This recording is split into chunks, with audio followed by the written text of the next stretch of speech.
Meghan Markle, a smart, driven and outspoken royal. Meghan, the Duchess of Sussex, is a tour de force. On her 40th birthday, she has worked her way really from the bottom all the way up. From an early age, she set about making her mark on the world and appeared in this remarkable television interview on the Nickelodeon channel. Write letters and send them to the right people, and you can really make a difference. In 2018, she shook up the British royal family by marrying the nation's favourite prince. I think she saw herself as an equal to everyone in the royal family, and I think that she made that quite apparent. But she left almost as quickly as she arrived. She thought, I really don't think I want to keep doing this if it has to be done in the way the royal family want me to do it. Famously, Meghan has not been afraid to speak her truth. She found that she was constrained by traditional royal protocol, and it was made out that she was this very difficult figure behind closed doors. Critics believe she's turned Prince Harry against his family, and that history is repeating itself. Immediately, comparisons began to be made with Wallis Simpson, another American divorcee. Celebrating a milestone birthday on the other side of the Atlantic, what does Meghan's future hold? Meghan has always had political aspirations. In fact, friends have said she always wanted to be in the White House. And how will she come to reflect on the choices that she's made? She thought when she entered the royal family, she could shake them up and they would love it. Saturday, 19th of May, 2018. A glorious day in Windsor, when the nation was united in celebration as American mixed-race divorcee Meghan Markle married Prince Harry and became part of the British royal family. Meghan, being a strong, independent career woman, signalled a new era for the British monarchy. I think everybody was expecting Meghan to really change the royal family and very much modernize it. And this was incredibly exciting because people who had always looked at the royal family and thought, they don't represent me, suddenly looked at Meghan and thought, I can see myself in her. She represents me. It did feel like there was a possibility for positive change. I think that so many people were excited to see a woman of color marrying into the royal family. So I think that everyone did think it was a new day in the idea of equality. Britain has, I think, this very uncomfortable history with its empire, and I think she was going to be the face of a multiracial Commonwealth moving forward together, and that's something that they hadn't been able to do before really very well. The royal family wanted to capitalize on Meghan's outspoken, articulate nature. And Good evening. That doesn't feel like Meghan was known for championing women's rights. In 2015, she became a UN advocate. And when she appeared at their women's conference in New York, she gave a rousing speech. I am proud to be a woman and a feminist. After she joined the royal family, the palace was quick to acknowledge this, and Meghan was allowed to declare herself a proud feminist on the official royal website. The royal family were very pleased that they could present Meghan as an ardent feminist because it looked really good for the royal family. It soon backfired. The thing is, this was someone who wanted to be a feminist on her own terms. She was a maverick, and it's very difficult to be a maverick in the royal family. I think all those positive attributes that Meghan has meant that she was not willing to listen and she was not willing to learn. She wanted to do everything herself. Within just 18 months of the wedding in May 2018, Meghan's independent and outspoken nature, that was once championed by the monarchy, had seriously clashed with its protocol. And by January 2020, she had left both the royal family and the country, taking Prince Harry with her. It always was going to be a difficult transition to become a member of the royal family where you can't speak your opinion. Where once she united people by joining the royal family, Meghan's choice to quit along with Harry seemed to divide the nation. It all becomes very personal. It's all about Meghan the diva. Meghan wanting things her way or no way. Meghan completely misread what it would be like to become a member of the royal family. Her friends had said to her, do you realise what you're getting into? The press will never leave you alone. And I Because she's this very confident, dynamic, forceful woman, she thought, I can cope with it. Meghan's decision to air her grievances to Oprah Winfrey added fuel to the fire. You really are having a baby. One of her motivations for going public on Oprah was to try and force change. The Oprah interview was kind of the apotheosis of all of that, because she effectively was saying, if you're not listening to me when I talk to you privately and nothing changes, I'm going to press the nuclear button and go public. I mean, that's the sad irony of the last 4 years, is I've advocated for so long for women to use their voice, and then I was silent. Were you silent or were you silenced? Any of us imagine Camilla or Kate saying, I'm going to give you my truth. It's just a grandiose way of saying my opinion. What's very interesting to me is the reception of Meghan in the US versus the UK. The Oprah Winfrey interview had public support from people like Beyonce and Joe Biden, the president, to say he supported it. Americans perceive Meghan Markle as a victim of racism. And Brits perceive Meghan Markle as a climber, as a narcissist, as almost a kidnapper of Prince Harry. The frank interview with Oprah revealed a number of reasons why Meghan had decided to leave the royal family with Harry. So were you thinking of harming yourself? Were you having suicidal thoughts? Yes, this was very, very clear. Wow. Very clear and very scary. And, I didn't know who to even turn to in that. When she talked about the fact that she had suicidal ideations, the pressure had got so bad that she felt she couldn't go on anymore. When she was pregnant with her firstborn child, I mean, that's just horrendous, to be in that place where you just feel you cannot go on anymore. I felt very, very sorry for her. I think that she felt it was an opportunity for her to not only share that with the world, but perhaps her hopes were that the royal family was also listening. I think she was hoping for an apology. I think she was hoping they would phone and say, look, I'm really sorry. We now see that we pushed you too far. We should have behaved differently. We should have sat down as a family and discussed your mental health issues. I think she was horrified afterwards that the reaction was so negative from the family and that they didn't respond in the way that she wanted. The interview with Oprah seemed to leave little room for reconciliation with the royals. I think the amount that you expose yourself, people think of you as calculated, and being calculated, particularly in the position she's in, is not necessarily, I think, a bad thing. Opening these conversations, having this discussion, I think the royal family has had a wake-up call. Certainly it's going to change the way things are done in future. I can be absolutely assured that the next time someone within the family has a mental health crisis, they will have everyone's attention. Turning 40 is a landmark for Meghan, as she capitalizes on her freedom to voice her truth, uncoupled from royal protocol. But her determination to speak out was forged at an early age, when she took on one of America's corporate giants. Perhaps this was always a sign that Meghan would be a very different kind of royal. Gloves are coming off. Women are fighting greasy pots and pans with Ivory Clear. 11-year-old Meghan was alarmed when she saw this. She was like, hang on a sec, that's not fair. Men do the washing up too. For Meghan, that was so significant.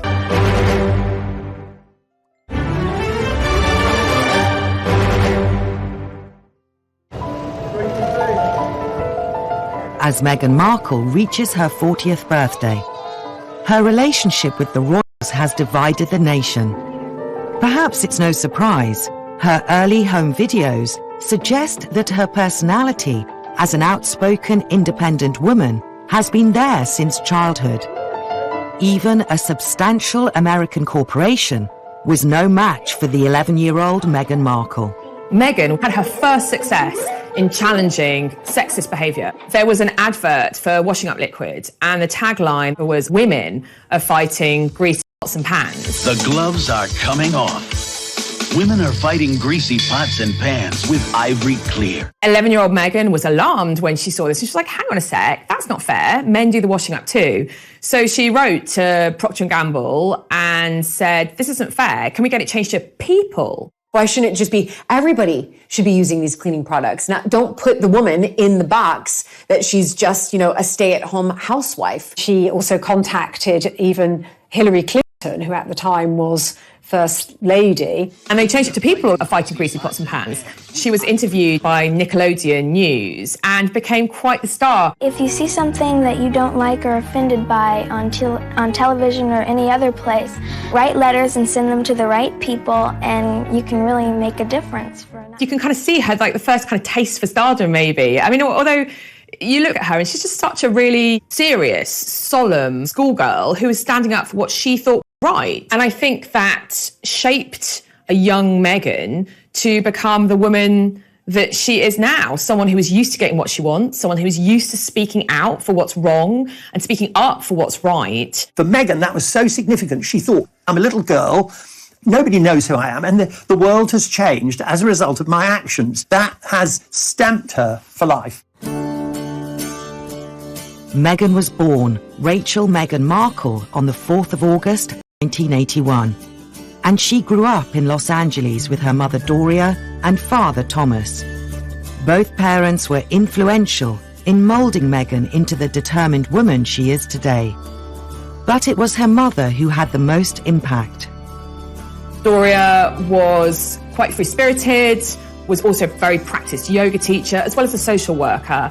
And so that kind of ethos of helping others was manifest from Meghan in an early age. Doria pushed this idea from Meghan's earliest years that you can do, if you believe in yourself and you work hard and you're really determined, you can do whatever you want. Principle for Meghan's whole life. But the American dream of being able to achieve anything you want is not top of the priority list for the British royal family, which brought Meghan into conflict with them. You can't really be anything you want to be or do anything you want to do or say anything you want to say.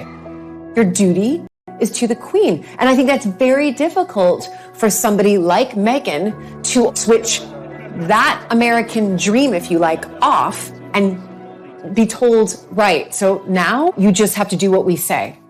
Difficult. As she grew older, Meghan's nature was shaped more and more by her experiences of the world. When she's growing up, she's also exposed to international issues of poverty and deprivation. Her mother takes her, for instance, to Jamaica and to Mexico when she's still quite young. And there, Meghan sees for herself the poverty on the streets, the inequality. I think she began very quickly to think, I can do a lot of good. All Meghan's talk about wanting to help the underprivileged stems from these trips around the world where she saw the underprivileged at a very impressionable age. She also volunteered at a soup kitchen in Los Angeles, and Doria brought her daughter up to always ask what she could do for other people.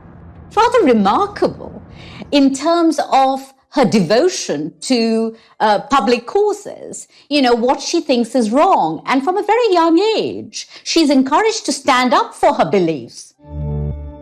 Her father, Thomas Markle, worked in the TV business and was a successful lighting director on the Emmy Award-winning sitcom Married with Children. It was Thomas who encouraged Meghan to take up acting, and she was an extra in this episode set at a school disco. Hey, listen, Kelly gets that jeans gig and we'll call it even. Nah, it's okay. She was the apple of his eye, and they were very, very happy. Even when he and Doria separated, they kept on very good terms for the sake of Meghan. And in fact, Meghan lived with her father, Tom, for a number of her teenage years. He paid for her to go through private primary and then private secondary school. He also helped pay for her to go to university. In 2003, Meghan graduated from one of the leading universities in America, Northwestern in Chicago, with a bachelor's degree in theatre and international relations. Then she turned her attention to acting. After a series of small parts, in 2011, she landed a significant role in a glossy new law drama, Suits. Her character, Rachel Zane, featured in the first 7 seasons of the show, which went on to take control of everything she did. I think Meghan has always looked at every opportunity and seen how she can rise. While she was filming Suits, we know that she was very outspoken about what she was wearing on telly so that it wasn't over-sexualized. She wanted to be portrayed on TV as this strong woman character, not as a sex symbol. Her character became very popular, and she knew then that she had the power to have a voice. And at one point, she felt comfortable enough in her popularity and power to be able to say, I don't want to have any more scenes where I'm wearing just a towel. She saw that as being gratuitously sexist. She insisted that the character not be so raunchy and be more in control of her life. What's very characteristic of Meghan is to take something and to try to change it. And we know that's what she tried to do with the royal family. As well as celebrating the role of her dreams, 2011 was also the year Meghan married her first husband, Hollywood producer Trevor Engelson. With Meghan living and working in Toronto, and Trevor based in California, they soon drifted apart. By 2013, they had divorced. 3 years later, through mutual friends, Meghan met Prince Harry, and by November 2017, they were engaged. As the wedding drew closer, the British press asked more and more questions of the soon-to-be married couple, with an intensity Meghan hadn't known before.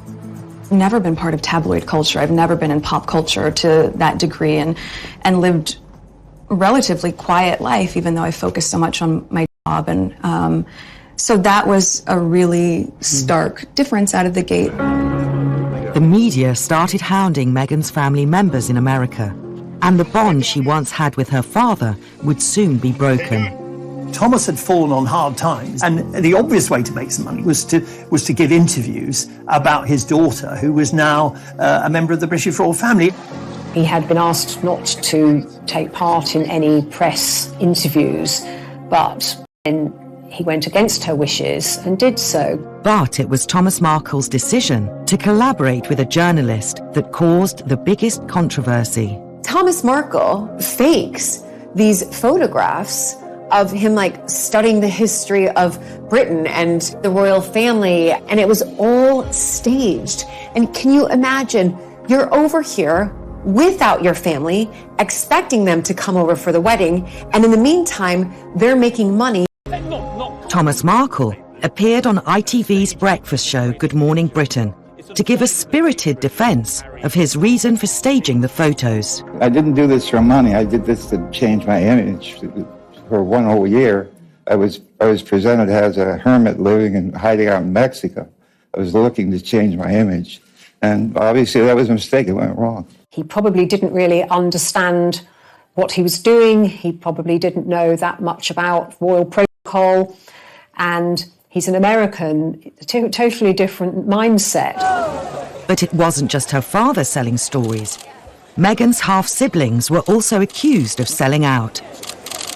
Her half-sister Samantha took a more brash approach when she appeared on Good Morning Britain. Let's face it, we all have to survive. Money makes the world go round. So if you want to call that cashing in, that's fine. And then you see them going on one newscast after another. I mean, imagine, rather than the celebrations of, the lead up to the wedding, it was all about her family members attacking her. It's very, very difficult to have people turn on you and the negative things being said about you. So I feel very sorry for her. And I think that's a very tough road to be in, because you expect your parents to be supportive of you and to be your rocks rather than to be your detractors. It was reported that Meghan felt betrayed. It's also believed that she has not spoken to her father or siblings since. Her mother Doria was the only family member to attend the wedding.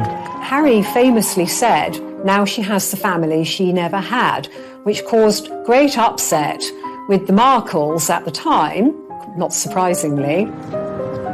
Regardless of her family troubles, after the wedding, Meghan settled into royal life. But it wasn't long before stories emerged of conflict in her new family. It's not given that just because you're sisters-in-law, you have to be singing from the same hymn sheet. The cracks began to show because they are very, very different.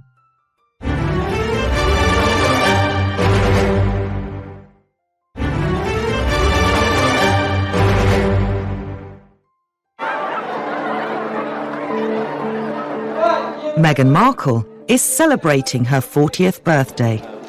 The 3 years since her wedding have seen a seismic shift in her circumstances. Back in 2018, Meghan and Prince Harry, along with her brother and sister-in-law, the Duke and Duchess of Cambridge, were thought of as the Fab Four, a forward-thinking team who would be the future of the modern monarchy.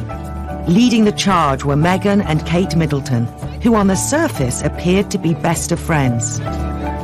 Kensington Palace, of course they'd be besties. And actually, that's also what Meghan felt. She confided in a number of her friends that she hoped that Kate would help her adjust to royal life. But the cracks started to show pretty early on. Behind the scenes, Meghan was feeling a bit rebuffed. I'm not sure whether Kate ever realised. William had said to Harry before they got engaged, no need to rush this. You know, you've got all the time in the world. You don't know her that well. And I think that set the seeds. Meghan and Kate initially, they got on very well. But they are very, very different. Kate wants to do things quietly. She wants to obey the rules. She takes advice. Meghan is a much more strident character who wants to do things her way. So this caused a rift. It's not given that just because you're sisters-in-law, you have to become very close very quickly, or that you have to be singing from the same hymn sheet. In November 2018, a story emerged that claimed Meghan and Kate had fallen out during the build-up to Meghan and Harry's wedding. It concerned Princess Charlotte's bridesmaid dress. The story of Charlotte's bridesmaid dress, Meghan's wedding, is a very interesting one. We know that it was given out initially that Meghan had made Kate cry. Catherine had tried to have some influence on the bridesmaid's dress. Meghan didn't like this. Meghan made Catherine cry. Then, when we got to the point where Meghan was giving her interview to Oprah, we discovered the opposite's true, that in fact it was Kate who upset Meghan. It wasn't long before the press started to pick up on their differences. Meghan became increasingly agitated by the headlines she was getting. It was almost as if the British tabloid press was really pitting Meghan against Kate. There were quite sexist portrayals and sexist descriptions of her as well, especially in contrast with the Duchess of Cambridge, Catherine. This really came to a head at the time Meghan was pregnant with Archie, when Meghan was cradling her baby bump. It was presumed by the media that she was flaunting this bump, whereas with Catherine it had been fine. There were very definitely negative headlines about Meghan. I mean, there's a very famous comparison where Kate talked about liking avocados in her pregnancy, and they did a big, lovely piece about Kate Middleton. And then Meghan had avocados, and all of a sudden she was supporting all kinds of atrocities. The article claimed that the huge rise in popularity of the fruit and the large sums of cash farmers were now making in South America had led to extortion and kidnappings. And in turn, therefore, Meghan was contributing to this. So the same story was presented. Stop that happening is to simply ignore it. Complaining was pointless. You make a big stink about it. All that happens is the story just runs and runs and runs. Despite the negative headlines, Meghan's passion for helping others was making headway with the public. In the early stages of her time as a British royal, it seemed that the public really warmed to her. The fact that she was doing things differently, that she lent the royal family a new edge in its relations with the greater British population. For example, we saw this after the Grenfell Tower fire, where she, alongside women that were affected by that disaster, released a cookbook to raise money for the victims of the fire. She brought a certain magic to her public appearances. Meghan's campaigning for the underprivileged, especially for girls and women in countries where girls and women are either oppressed or neglected, I think being a member of the royal family, it was a natural fit for her. I think we did have a moment where, right, okay, she's settled in. She's wearing the stockings. She's laughing with the Queen. She's putting her best foot forward, and great. The dust seems to be settling. But the criticism in the press resurfaced, with accusations of diva-like behaviour and flouting royal etiquette.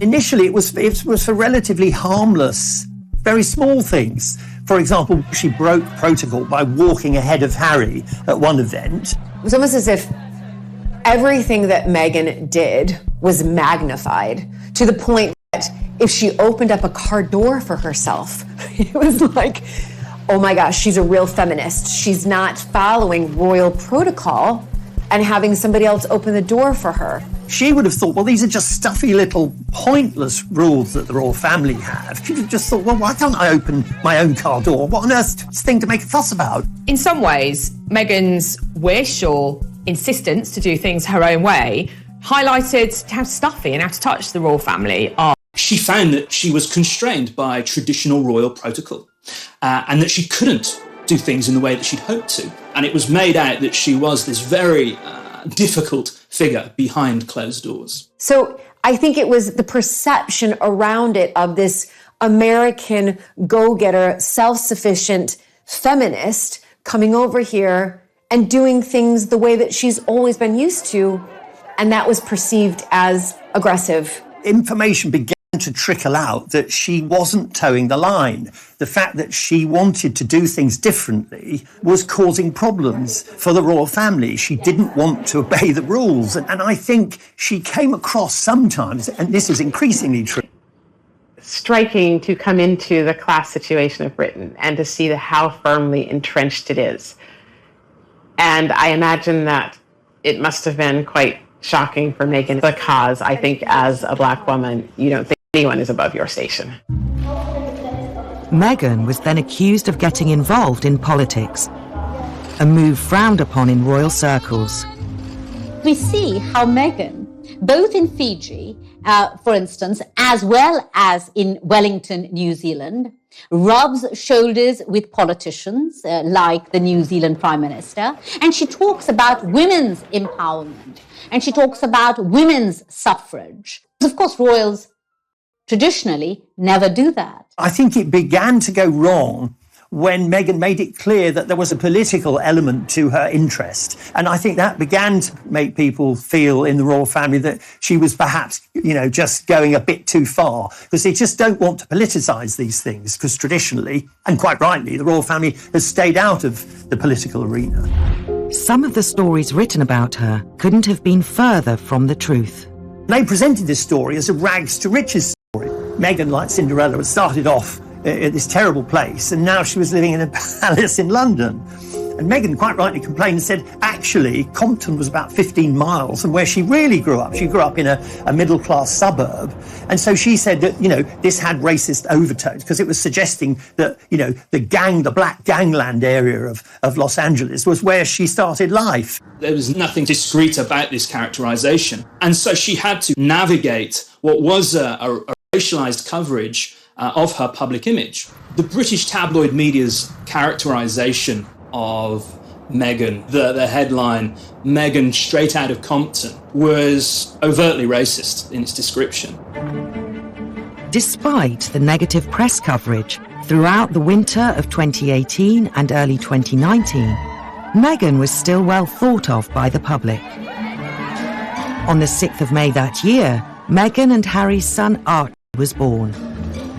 I think Archie's birth was the real turning point in terms of Meghan's popularity. Royal protocol is such that the couple would let the British press know when Meghan went into labor. That is what's always been done because it's newsworthy. And they would have an idea of when the baby was born. They would have a name and hopefully a photo call. Meghan instead went into labor. She went to the private hospital. The press was not notified of anything until the baby was actually safely delivered and they were resting at home. Past precedent has been for royal mothers to pose with their newborn babies, was not to give birth there, and instead went to the Portland hospital. But the public still hoped to see a photo. She wouldn't pose on the steps with their newborn child. The general public felt a bit cheated.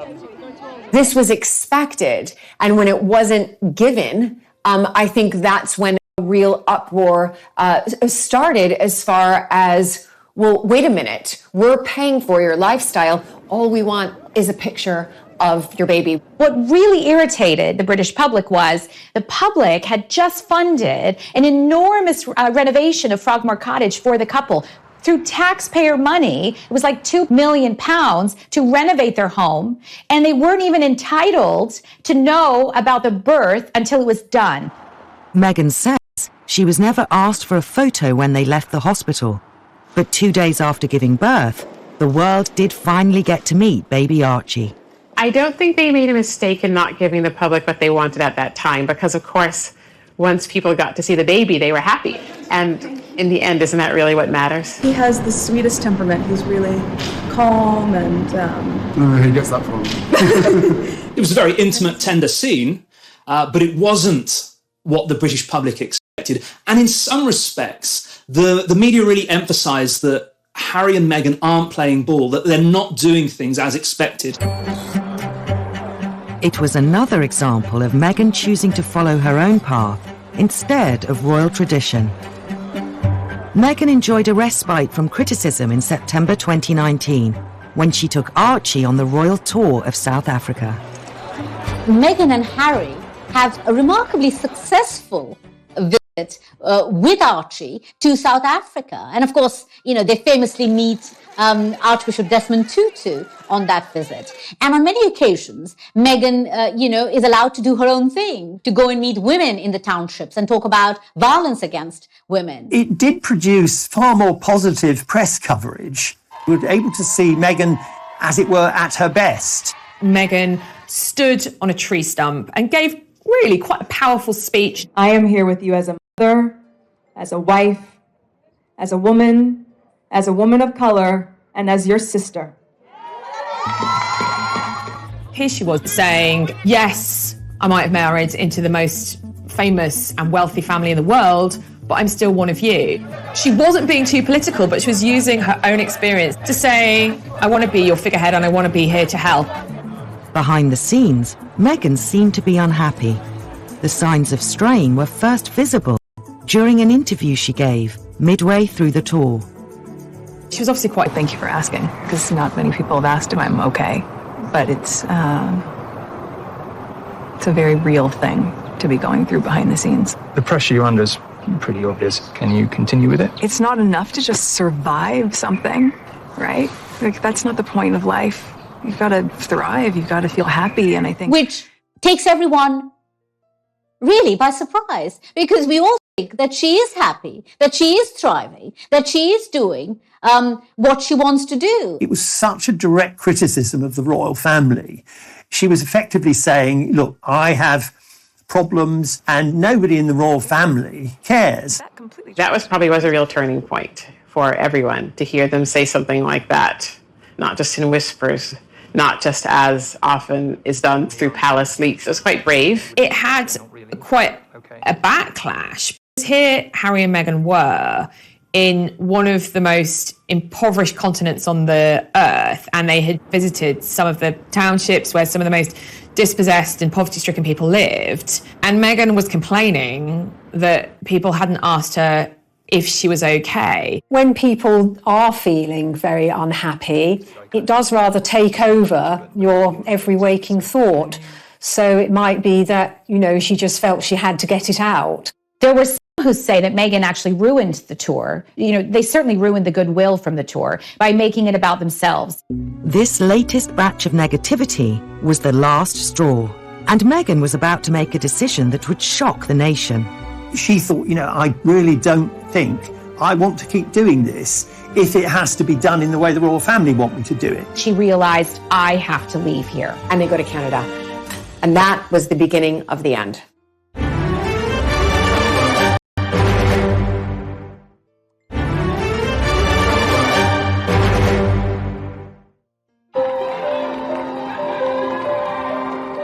When it became clear that Meghan's personality might not be compatible with the British royal family, her only option seemed to be a break with tradition. This wasn't the first time an American divorcee rocked the British monarchy by seeming to steal away a beloved royal. The appearance of Wallis Simpson on the arm of King Edward VIII in the 1930s led to his abdication as he chose love over duty. Royal watchers believe that Meghan's relationship with Harry could be a case of history repeating itself. When an American divorcee arrived on the royal scene in the 21st century, immediately comparisons began to be made with Wallis Simpson, another American, twice divorced by the time she married Edward VIII. And Wallis... Mrs. Simpson became notorious as the femme fatale who swooped in and deprived the nation of a popular king. Is it fair to compare her with Meghan, or are the only parallels their nationality and marital status? Both women were very strong-minded, and both women had the unadulterated adoration of their husbands.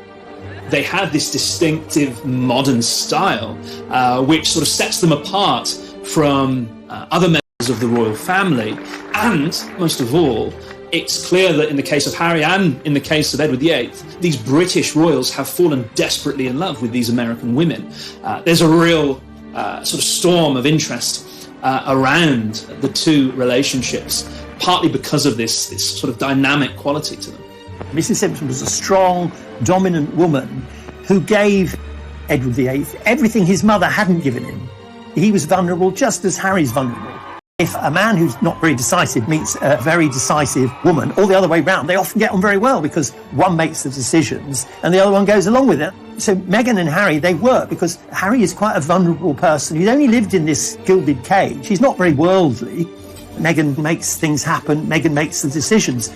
Even Harry said, famously, what Meghan wants, Meghan gets. That's, as it were, coming from the horse's mouth. As Wallis Simpson had learned to her cost decades earlier, the British don't always warm to an outsider who causes disruption in the royal household. Edward was British property, if you like, and Harry was also seen as British property. Anybody foreign coming along and stealing them away is bound to be viewed with suspicion. However easy it is to compare Wallis and Meghan, their personalities and ambitions seem vastly different. Certainly British history has always depicted Wallis Simpson as the villainess, the American who spirited away the king, who gave up his kingship for love. What a mistake he made. Was he ever happy? You know, outcast from his friends, from his family. I mean, he came back to the UK a couple of times, but I don't think Wallis ever was allowed to darken the shores of England ever again. And so inevitably there's a rather simplistic and cliched wish to shoehorn Meghan into that same role. Wallis Simpson seemed not to have drive to be anything other than rich and famous. And I feel that Meghan wanted to work. She wanted to work, she wanted to have a career, and she has adapted her career to suit her skills, her talents, and also the position that she's in, which I think is evidence of her respect for her husband's family. She's some of the things that she's done and some of the things she's believed in a way that would be respectful of her husband's family, which I think is extremely admirable. While Wallis and Edward were effectively sent into exile by the royal family, in 2020, Meghan and Harry took control of their own lives and relocated to Vancouver. The move shocked not only the media but also the royal family. Initially, the Sussexes shared the same ambition as Edward, to pursue royal duties while living away from Britain.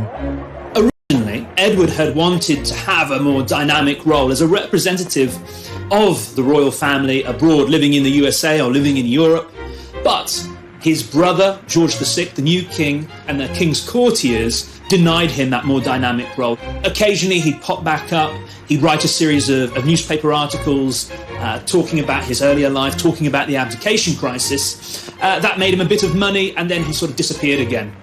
In the case of Harry and Meghan, they now exist on the periphery of the wider royal family, and yet they've embraced new dynamic roles. They want to do things for themselves. They want to make their own money. They want to embrace new philanthropic opportunities and promote new causes.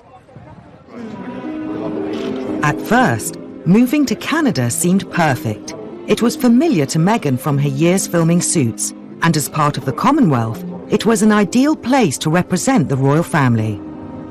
One of the reasons that Meghan and Harry first went to Canada is because it's a Commonwealth country. And remember, when they were in Canada, this is when the negotiations were starting. Right, we're in a Commonwealth country. We want to make this work. We want our privacy. but at the same time, we want to become financially independent, but we can still serve the Queen and do our duty to the Queen by staying in a Commonwealth country. And I think that they thought they must have had a good shot at it. It was given out that, they wanted to protect Archie from presumably press, from all the tensions in the family and from press intrusion. But I think to royal watchers, it looked very much like a temporary arrangement and something that hadn't been thought out. I think they had reached a point where they had decided that being a royal wasn't going to really work. They wanted to get away from the press intrusion. Now he had a child, he was determined that he was going to protect his son and also his wife.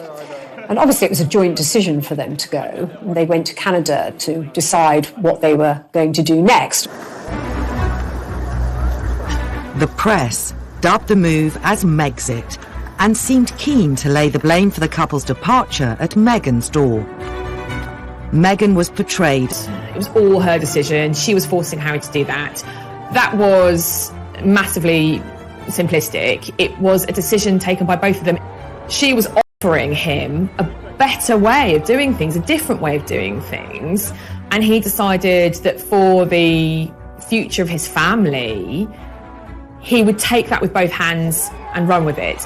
So I think it's massively sexist, actually, to blame this all on Meghan. The seeds were already there. Harry wanted out. Meghan just gave him the reason and the mechanism for doing it. Megxit. It makes it sound like she is the reason that they exited. Look at the name, Megxit. But we know from, speeches that Harry has given, he has said, and very adamantly, I made the decision for my wife and son to leave. I made the decision for them. While the move to Canada was a happy medium between private life and public duty for the Sussexes, the consequences proved to be far from straightforward.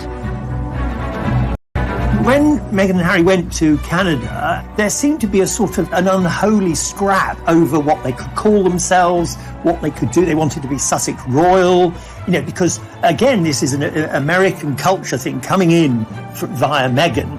She, having crossed the Atlantic to Canada, began to think, look, we've got to be a brand, that terrible word that the royal family would always think, oh my God, they're talking about brands, it's awful. So they wanted to be Sussex Royal. Then they were told they couldn't be Sussex Royal, they couldn't use that, and they couldn't be HRHs. It was the royal family again saying to them, because clearly Meghan and Harry hadn't checked, you can't just carry on with the titles that you had when you were working members of the royal family. Any form of commercial venture risked bringing the monarchy into disrepute if it didn't fit with, if you like, the monarchy's remit of public operations back in Britain. So I think Harry and Meghan wanted to exercise more freedom. Their way of doing that was moving away from Britain, moving away from the royal family, essentially resigning from the firm. I think when they went to Canada and they discovered the Canadians didn't want to pay for their security and the Duchy of Lancaster didn't want to pay while they were there, I think they were both upset and astonished. And when Meghan and Harry gave the impression that they were hard done by, again, this produced a lot of negative press coverage because they have a great deal of money. Apart from not being given the security, they had to repay several million for the refurbishment of Frogmore Cottage, where obviously that had been paid by the taxpayer, so suddenly they had to pay that. And I don't think Meghan made with Harry to retain their royal status while enjoying personal freedom. They hadn't reckoned on the Queen's strict devotion to the rules. Being half in and half out of the royal family would never be an option. We've seen it time and time again in the royal family. It's difficult to have love and duty work simultaneously together, right? Very, very difficult. And I think, obviously, that is what Harry and Meghan wanted in their negotiations with the Queen, was this love and duty sort of synergy. We can make it work. And the Queen put her foot down and said, no, it's either love and you step down, or it's duty and you stay on. Having failed to find an ongoing royal role, the next logical step for Meghan was to return to her Californian roots and take control of her destiny. Yet her next move with Harry caused an outcry, almost never seen in the history of the monarchy. You know, some people might wonder whether or not Meghan may live to regret all of the revelations in the Oprah interview. Oprah herself said later she was surprised that Meghan said some of the things that she did.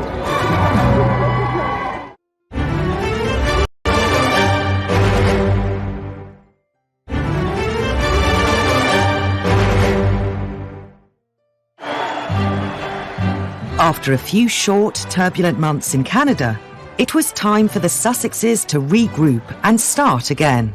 Returning to the UK was impossible. The obvious location to settle was California, the place Meghan knows best, free from the shackles of duty. Here she could use all her contacts and media know-how to turn the Sussexes from exiled royals into a successful and profitable brand. America welcomed the Sussexes with open arms. There's this very determined, forceful woman who wants to make as big a splash and probably make as much money as possible as soon as she can. And so it's easier to do that in California with her connections than it would have been to do it in Canada. Also, I think the press reaction in America to this was that Meghan's come home, she's been badly treated by the British royal family. I think she's got a lot, it's a much more positive coverage, not universally so. I think some sections of American society thought she couldn't hack it, and that's why she's gone back. So I think it's a slightly mixed picture. Many people who, in particular in America, who are royalists, they would have always wanted, especially one of Princess Diana's sons, to actually live there. So this isn't just any royal. This is Princess Diana's son. She was on the cover of People magazine 57 times, right? The most out of any other person in the world. So his American wife, his half American, half British son, in one sense was just like too good to be true. No time was wasted in striking new deals and branching out into previously forbidden territory. But they now faced competition from the myriad of Hollywood A-listers with causes to promote.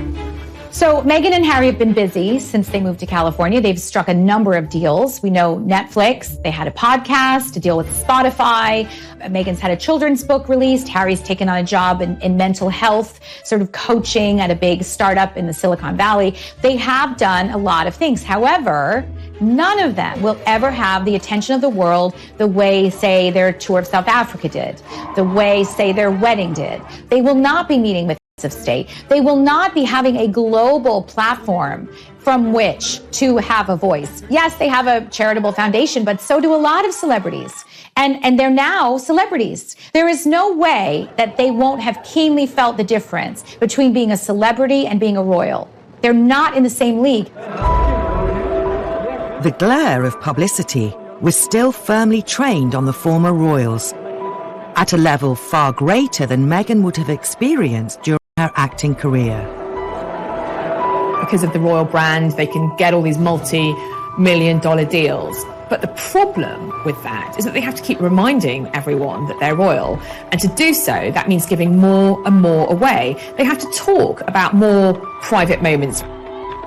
Harry and Meghan have consistently argued that they don't have sufficient privacy, that their lives are difficult and burdensome because of the glare of the media's limelight. Then they go to the US. This narrative continues until they suddenly open up about everything by agreeing to an interview with Oprah Winfrey. And suddenly this idea of privacy completely goes out of the window. They are instead opening up very publicly, in the most public of fora, knowing that millions of people around the world are going to tune in to see and get a glimpse of the inside story behind Harry and Meghan's separation from the House of Windsor. Any hope of living a quiet life ended in March 2021. In the now infamous Oprah Winfrey interview, Meghan made shocking claims of being silenced by the royal institution.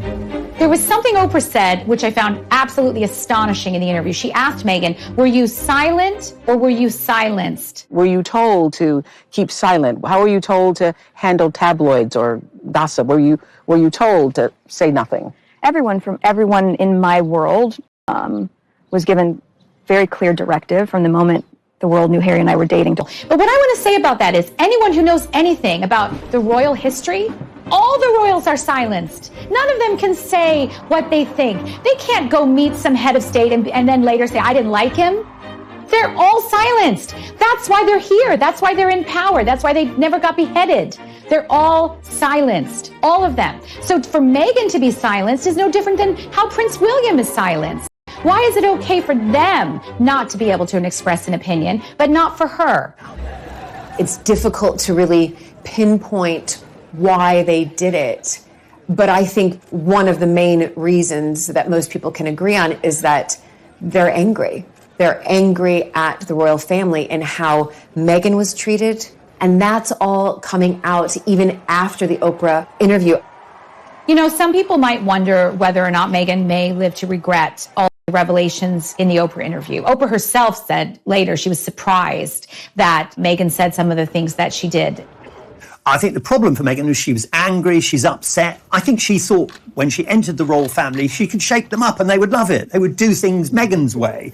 And when that didn't happen, you know, and she came up against what she sees as the forces of reaction, it made her so upset that that interview was her way. And I think it was the only way she could see to get her revenge and put the case as she saw it. I think later on, she'll think, you know, I shouldn't have burnt my bridges to that extent. I mean, don't forget, the only member of family that she really sees is her mother, Doria. She doesn't see any of her father's family. And Archie and Lilibet, grow up without seeing any of their cousins. I think perhaps she may regret being quite so public with that Oprah interview because that is there for posterity. That is there forever. Despite the damage caused to their family ties, there are glimmers of hope for a reconciliation.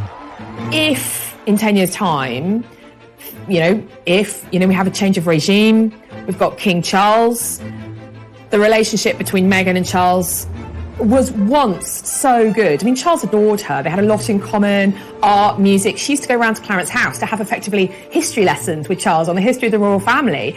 Both Meghan and Charles really enjoyed that. Charles is a real passionate historian. Meghan thirsts for knowledge. They had a really good relationship. Now that relationship's pretty much in tatters.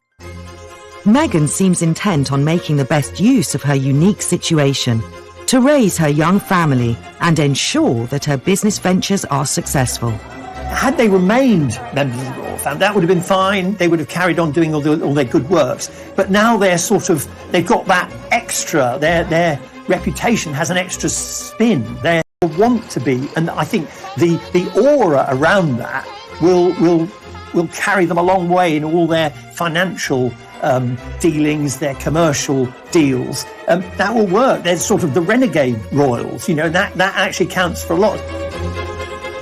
Hitting 40, Meghan seems to have achieved many of her goals. A platform on the world stage, marriage and 2 children, and a comfortable home. But will that be enough? She doesn't want to go and be Mrs. Mountbatten Windsor, raising her chickens and growing her own organic veg. She wants to be a superstar. She wants to be this change maker. She wants to be this disruptor.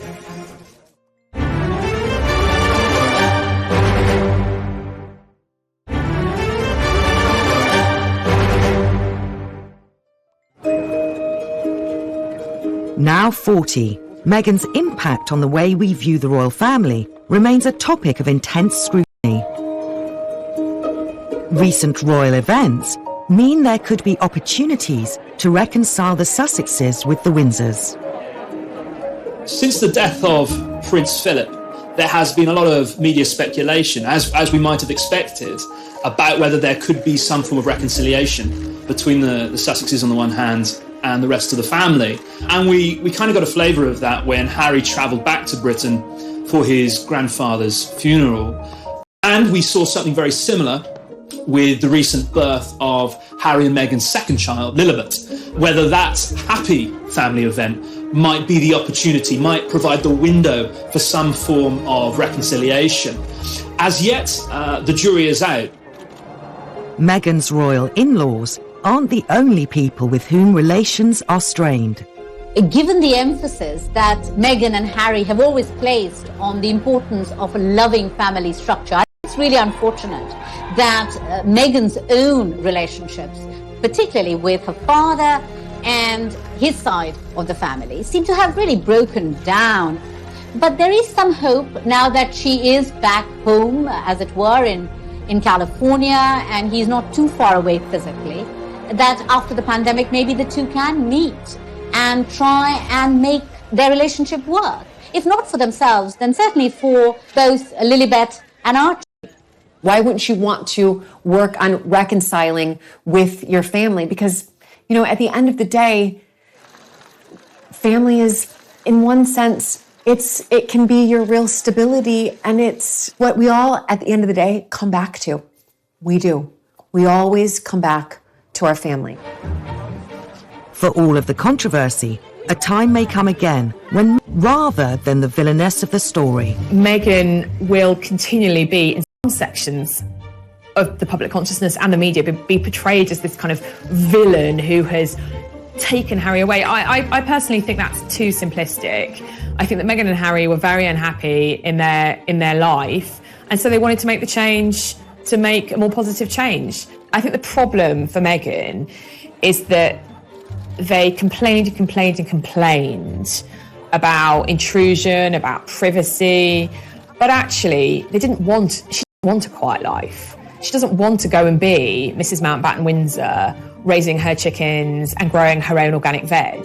She wants to be a superstar. She wants to be this change maker. She wants to be this disruptor. So to do that, you have to have a very high public profile. And to have that public profile, you have to trade in on those royal connections. And to do that will mean that she will alienate her in-laws even more.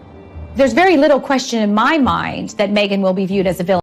What you have to understand is that the British public really loves Harry. They don't want to see Harry as a betrayer. It's far easier to blame this other woman who's a foreigner, but a lot of people still believe that Harry will come back. A lot of people in the UK believe that Meghan and Harry will not be together in 10 years, and Harry will make his way back home.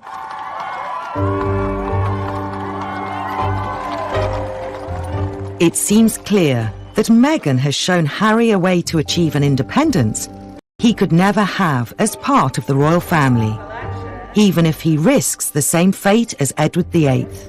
Meghan has given Harry the sort of freedom he probably never imagined that he would be able to enjoy. But I think when the novelty wears off and he realises that, as his great-great-uncle Edward VIII realised, that he will be a lost soul. He does have a sort of nominal role in America, a nominal job, but it's very difficult to lead an ordinary life when you're Prince Harry. As Meghan turns 40, despite all the criticism, her impact as a modern independent woman during her short time in the royal family is certain to have a lasting legacy. She's a strong woman who has made her own career. She's self-made, and she always had a philanthropic bent and an activist bent, and I think that's always admirable. She's a deeply impressive woman. When I met her, I really liked her. She is funny, smart, witty, incredibly glamorous, self-effacing, kind. She is all of those things. And she is, in some ways, a great role model for young women, and as a career way that anyone ever thought. One of the most positive outcomes of this whole Meghan, Harry divorce, as it were, from the royal family could be that the institution of the monarchy now takes a really close, hard look at many of the issues that have been highlighted recently about, the role of women, about being given freedom, about equality, and so on, and also about, of course, race. And perhaps if change needs to be made, now might be the opportunity to begin to do that. Meghan seems destined to continue her path as a force for change. The true extent of her powers remains to be seen, but there seems to be no doubt that the sky is the limit. I think at age 40 that Meghan has what appears from the outside to be an extremely nice life. She has 2 lovely, healthy children. She has a husband who seems to love her and who she seems to love. And she has an organization that she is building that is going to be able to accomplish some of the things that she seems to have been trying to accomplish for all of her life. I think what we're going to see from Meghan for her next act is going to definitely be something political. There have already been rumors, because she met with California Governor Gavin Newsom not that long ago, that Meghan is considering a run for something in the very near future. Meghan has always had political aspirations. In fact, friends have said she always wanted to be in the White House. That she's in her happy environment, an environment she knows really well. I think her determination that goes all the way back to her extraordinary childhood, where she was able to persuade a huge company to change its policy, that's carried her through to age 40, and it will carry her through for many more years, because I think she sincerely believes that she can make a difference to people who are not in the sort of privileged position she finds herself in.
Meghan Markle, a smart, driven and outspoken royal. Meghan, the Duchess of Sussex, is a tour de force. On her 40th birthday, she has worked her way really from the bottom all the way up. From an early age, she set about making her mark on the world and appeared in this remarkable television interview on the Nickelodeon channel. Write letters and send them to the right people, and you can really make a difference. In 2018, she shook up the British royal family by marrying the nation's favourite prince. I think she saw herself as an equal to everyone in the royal family, and I think that she made that quite apparent. But she left almost as quickly as she arrived. She thought, I really don't think I want to keep doing this if it has to be done in the way the royal family want me to do it. Famously, Meghan has not been afraid to speak her truth. She found that she was constrained by traditional royal protocol.